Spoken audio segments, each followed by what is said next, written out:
BPJS Kesehatan terus berupaya meningkatkan kualitas layanan untuk peserta JKN KIS.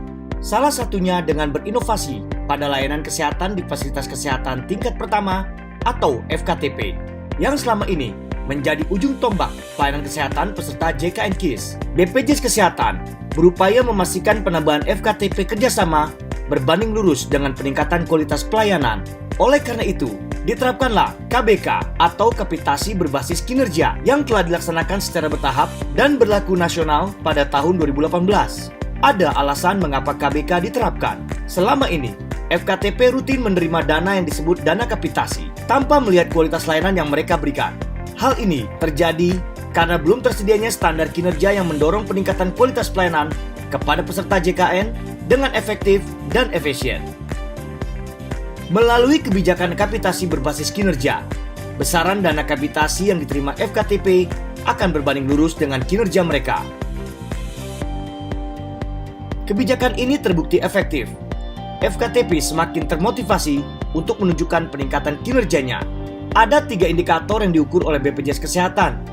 Pertama, angka kontak, di mana FKTP didorong untuk proaktif menjadi pemberi layanan pertama bagi pesertanya.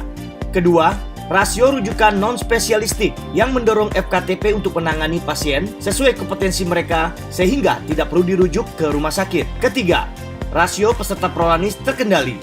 Setelah 3 data indikator di atas dapat terlihat, maka kita bisa mendapatkan skor tiap-tiap FKTP yang tersebar di Indonesia. Inilah penentuan nilai pembayaran atas layanan FKTP sesuai mutu dan kualitas layanan yang diberikan. Memasuki tahun keempat dalam implementasi KBK, berbagai upaya peningkatan terus dilakukan. Di tahun 2022, BPJS Kesehatan menghadirkan dashboard detak dan dashboard radar dalam memperkuat kolaborasi dengan pemerintah daerah, dalam hal ini Dinas Kesehatan sebagai pembina FKTP dalam mencapai indikator KBK-nya.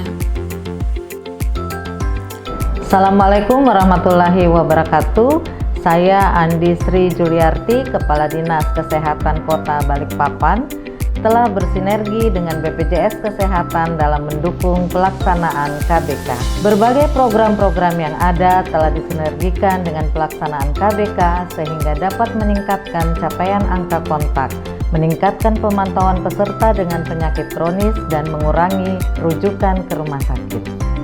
Saat ini, pemerintah daerah telah dapat mengetahui tingkat prevalensi dan insiden dari penyakit menular maupun penyakit kronis peserta JKN di wilayahnya melalui dashboard, radar, dan detak yang disediakan oleh BPJS Kesehatan.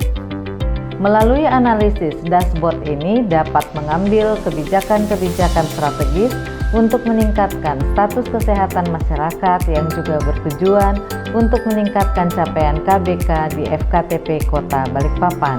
Dari hasil analisis dashboard tersebut pada tahun 2022, Dinas Kesehatan Kota Balikpapan bersama FKTP melakukan fokus pada upaya pencegahan dan pengendalian penyakit kronis diabetes mellitus melalui peningkatan cakupan peserta prolanis dan bersinergi dengan program Posbindu PTM yang telah ada sebelumnya dan juga inovasi terbaru kami untuk pencegahan diabetes yaitu hidup manis tanpa gula.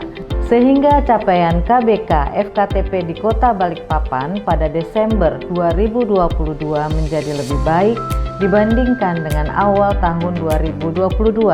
Dengan demikian, dashboard ini telah membantu kami dalam memantau kondisi kesehatan peserta JKN di wilayah Kota Balikpapan dan dapat menjadi dasar kami mengambil langkah-langkah strategis dalam perencanaan dan meningkatkan capaian KBK serta bersinergi dengan program-program lain yang ada.